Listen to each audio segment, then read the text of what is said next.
Hello, it's Gustavo Razzetti here. Everyone wants to change, either because they have to or because they want to. Yet, 70% of change initiatives fail. And you don't want to be in that group.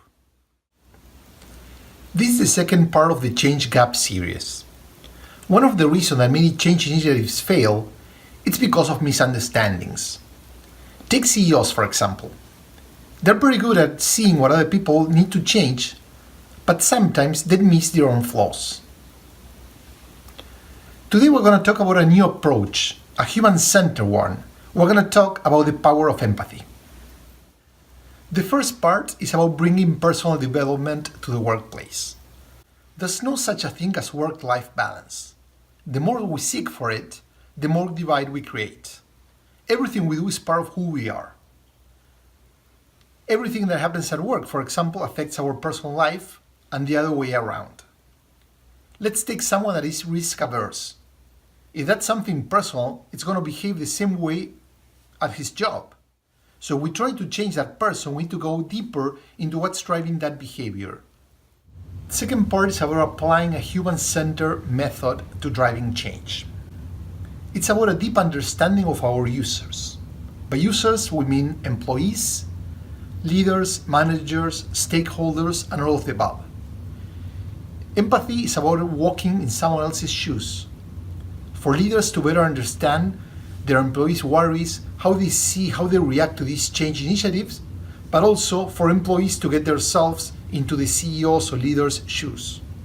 Empathy also helps us to reframe the problem and make sure we're solving the right one. Because when it comes to change, there are no silver bullets. You need to experiment. It's about prototyping solutions, testing them, see what happens, and continue to iterate. The third part is the importance of prioritizing depth of adoption versus breadth. Like I tell my clients, it's more important to have 10% of your team 100% convinced than having everyone in the organization not convinced at all.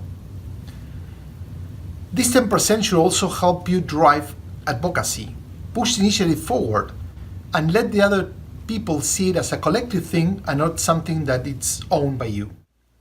The fourth part is that change openness is a result of preparation.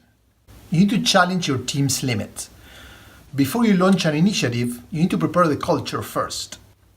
Because our brain is lazy by default, and like a muscle, if we don't exercise it, it's not going to work the way we want. The fifth part of our approach is to equip people to outsmart us, not to depend on us. Most consultants' business are built on dependency. They benefit from the addiction they promote. In our case, we want to build capacity. We want to build a culture of experimentation, helping people bridge the change gap, not to solve it for them.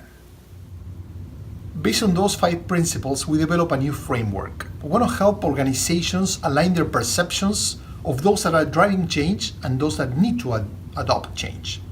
We want to build a journey to move the organization from their current to the desired state and solve the root problem, not just the symptoms. It's all about reframing mindsets and emotions and make sure that we can build a culture of change. In the next video, we're going to share the Change Gap Canvas, the tool to move change forward. If you want to learn more, join our Change Gap webinar, How to Move Your Organization from Current to Desired State. Sign up at liberationist.org/changegapwebinar or reach out with any questions.